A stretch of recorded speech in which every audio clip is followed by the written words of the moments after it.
Budget सत्र की शुरुआत हो चुकी है, राष्ट्रपति का अभिभाषण हो चुका है, लेकिन इससे पहले संसद के अंदर पहुंचने से पहले प्रधानमंत्री आए और उन्होंने मीडिया से जो कुछ कहा पहले वो सुन लीजिए। साथियों, आज एक बात आपने जरूर नोट की होगी, मीडिया के लोगों ने तो जरूर करनी चाहिए। शायद 2014 से लेकर अब तक शायद ये पहला पार्लियामेंट का सत्र है कि जिसके एक दो दिन पहले कोई विदेशी चिंगारी नहीं प्रगटी है, विदेश में से आग लगाने की कोशिश नहीं हुई है। 10 साल से यानी 14 से देख रहा हूं, हर सत्र के पहले शरारत करने के लिए लोग तैयार बैठते थे और यहां उसको हवा देने वालों की कोई कमी नहीं है। ये पहला सत्र मैं पिछले 10 साल के बाद देख रहा हूं कि जिसमें किसी भी विदेशी कोने से कोई चिंगारी नहीं हुई।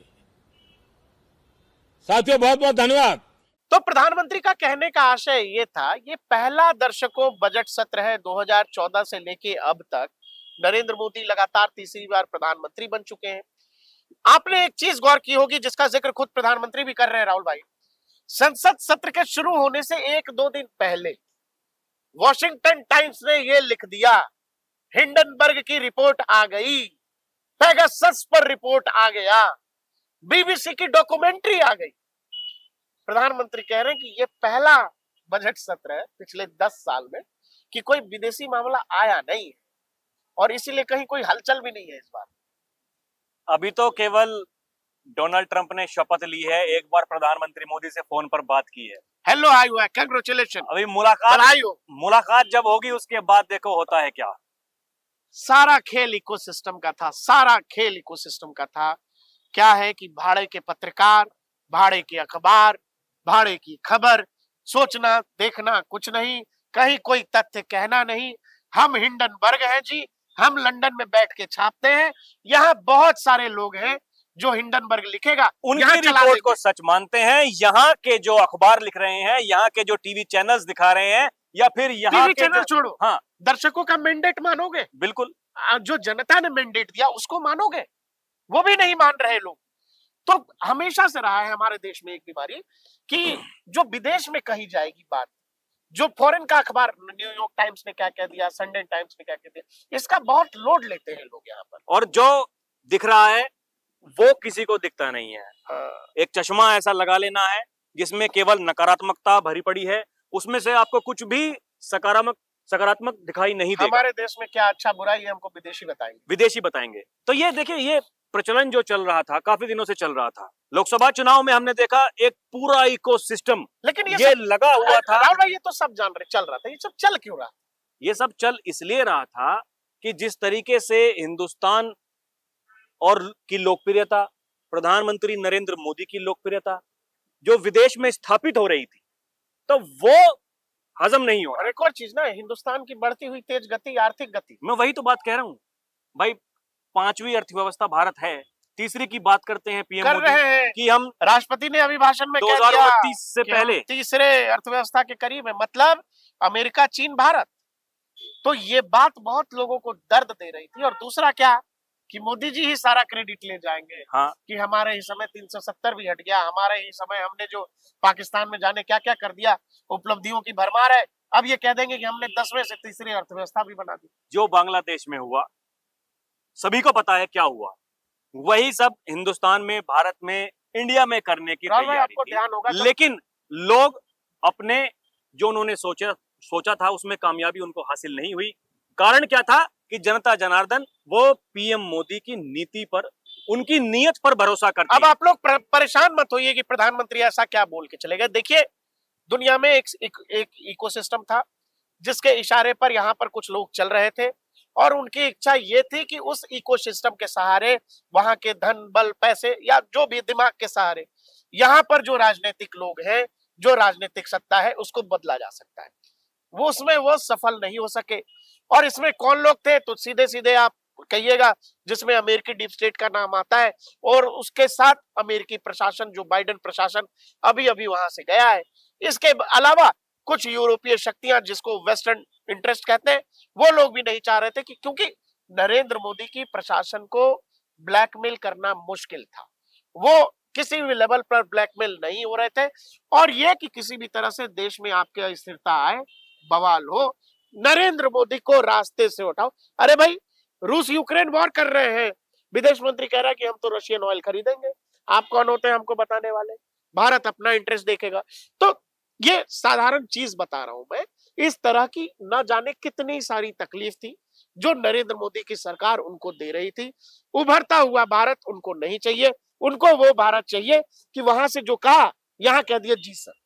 ये वाला सिस्टम नहीं था। जो जी सर वाला सिस्टम चलता आ रहा था वो 2014 के बाद में हमने देखा। पहले देखिए कितनी बार, चाहे वो भारत पाकिस्तान हो, भारत चीन हो या पाकिस्तान, भारत के रिश्ते उनके साथ में पहले से ही ठीक नहीं रहे हैं। लेकिन 2014 के बाद में हमने देखा कि जो मैनेजमेंट है और जो विल पावर है करने की, वो विल पावर किसी नेता के भीतर, बिल्कुल, और जो कूटनीति, विदेशी कूटनीति, जहां युद्ध चल रहा है और जो दोनों उन देशों के जो मालिक हैं, जब वो चाहते हैं कि भाई मोदी वहां पर जाएं और कुछ उनसे बातचीत करें, ये क्या दर्शाता है? ये दर्शाता है कि एक पॉलिटिकल लीडर है।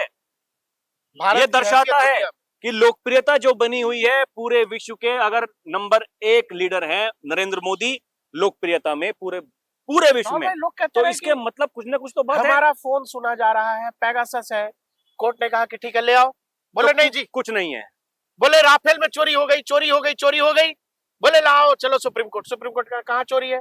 माफी, ठीक है, गलती हो गई, माफी मांगनी पड़ी, फिर गलती हो गई। उसके बाद क्या? गरीबी हटाओ, जाति गिनो। क्या कहा जनता ने? लगातार तीसरी बार प्रधानमंत्री बन गए। तो ये सब कुछ बीबीसी की रिपोर्ट आ जाती है किसी चुनाव से पहले। अभी दिल्ली में भी चुनाव है, जितने भी संसद, राहुल भाई दिल्ली में चुनाव है, बजट सत्र है, कोई रिपोर्ट नहीं। जितने भी संसद के सत्र, उससे पहले कुछ ना कुछ ऐसा आया जिसमें कि आप चले गए। आपको ध्यान होगा कभी ये भी आ गया कि भारत का हैप्पीनेस इंडेक्स जो है, बांग्लादेश तालिबान से भी कम है, उससे भी कम। अब देखिए ये भी रिपोर्ट्स आई, क्या लोगों ने इस पर भी चर्चा की है। हंगर इंडेक्स, मतलब भूखमरी पर हम बांग्लादेश, पाकिस्तान, श्रीलंका जैसे देशों से विदेश में कोई रिपोर्ट छपती है, वो बताती है भारत में तो भूखमरी है। अभी देखिए प्रकाश भाई, एक तो बड़ा कारण, जैसा कि हमने पहले कहा कि अभी केवल ट्रंप ने शपथ ली है, एक बार फोन पर बात की है पीएम मोदी से, मुलाकात अभी तक नहीं हुई है। दूसरा बड़ा कारण एक और है, कांग्रेस के बड़े नेता युवराज राहुल गांधी जी, दिल्ली में चुनाव है, कांग्रेस सबसे बड़ी पार्टी है, इंडिया गठबंधन है, उस गठबंधन की पार्टी, देश की भी उस गठबंधन, उस गठबंधन की सबसे, मतलब विपक्ष की सबसे बड़ी। हालांकि राहुल जी मानते हैं, वो राहुल गांधी तो खुद को प्रधानमंत्री मानते हैं, ठीक है। अब वो विपक्ष की सबसे बड़ी पार्टी है, 99 सांसद है, नेता प्रतिपक्ष राहुल गांधी हैं। आप इस बात का अंदाजा लगा सकते हैं कि दिल्ली में जो क्षेत्रीय पार्टी हैं वो आम आदमी पार्टी को सपोर्ट कर रही हैं, कांग्रेस को सपोर्ट नहीं कर रही। तो देख रही है कि सब कुछ है ही नहीं, नेता लड़ ही नहीं रहा है, कांग्रेस ने तो कार्यकर्ताओं इससे पहले भी हमने कई बार देखा, जब भी राहुल गांधी ने कोई मुद्दा उठाया संसद में, तो कई सारे जो क्षेत्रीय दल हैं उन्होंने बायकॉट कर लिया। ममता बनर्जी ने, अखिलेश यादव ने, वो कहाँ अडानी के मुद्दे पर उनके साथ खड़े हुए। जब अडानी करते हैं तब ममता बनर्जी बोलती है कि भाई देश में बहुत सारे मुद्दे हैं जिन पर विपक्ष बात कर सकता है और वाकई में सरकार को घेरा जा सकता है। लेकिन पिछले 3 साल से अडानी से आगे नहीं निकल रहे, राहुल गांधी की गाड़ी ही नहीं बढ़ रही आगे। अब जब एक ही बात पर अड़े रहेंगे तो कितना लोग साथ देंगे, कब तक देंगे? बात तो सबसे बड़ी बात यह है कि नहीं, दर्शकों को सोचना चाहिए। अब अडानी आप लेकर के आए, लोग आप राहुल भाई से अलग हट गए।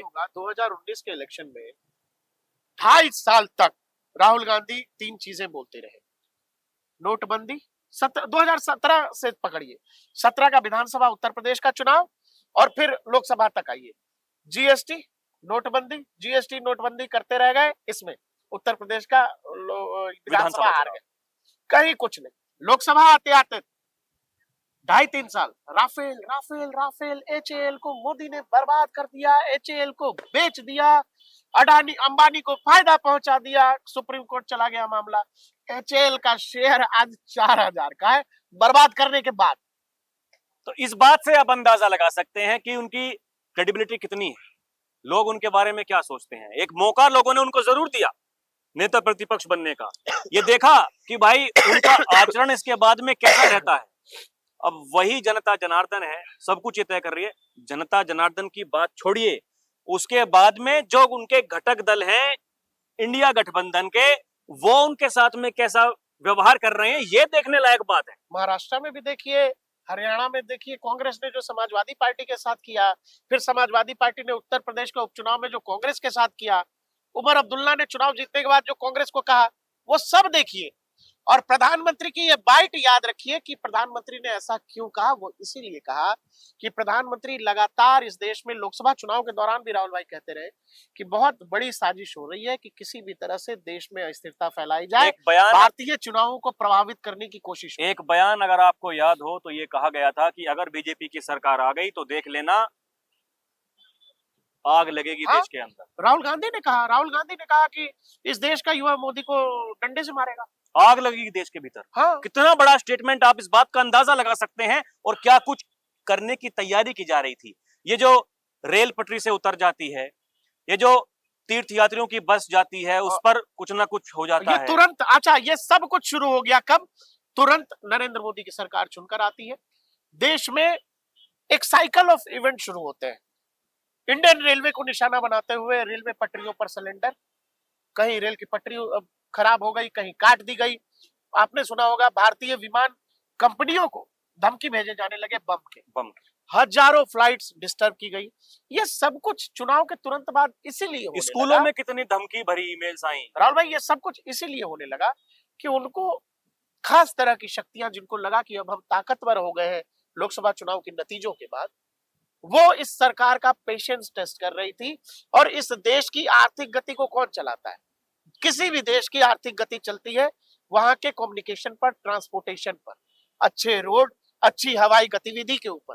और इंडियन रेलवे भारत की मतलब आर्थिक गतिविधि की जो है रीढ़ है, उसको निशाना बनाने की कोशिश हुई कि किसी भी तरह से लोगों का भरोसा इंडियन रेलवे से हिल जाए। एक और मुझे पहले की बात याद आ रही है। अब देखिए चाइना से हमारे कैसे रिश्ते हैं, ये हम भली भांति जानते हैं पहले से ही।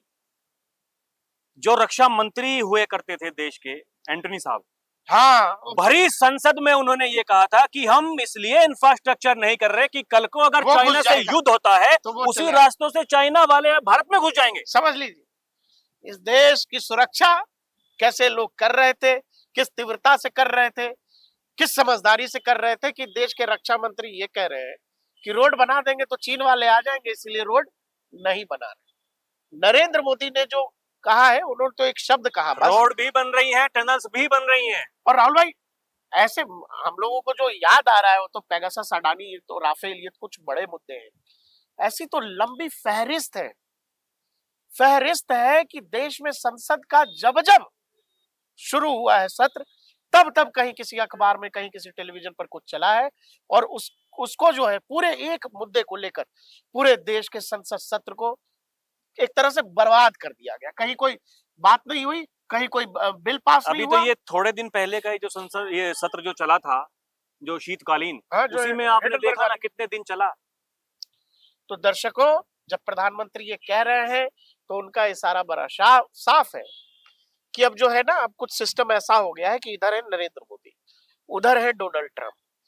नरेंद्र मोदी तो आ गए थे, तो ट्रंप बाद में पहुंचे। जब दोनों तरफ दोनों सिस्टम बैठ गया तो फिर क्या क्या हुआ? ये हुआ कि कनाडा के ट्रूडो साहब को बाय करना पड़ा।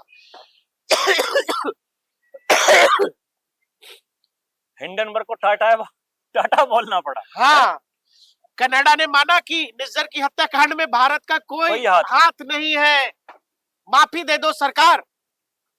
मोदी जी जो कह रहे हैं वो यही बस आपको याद दिला रहे हैं।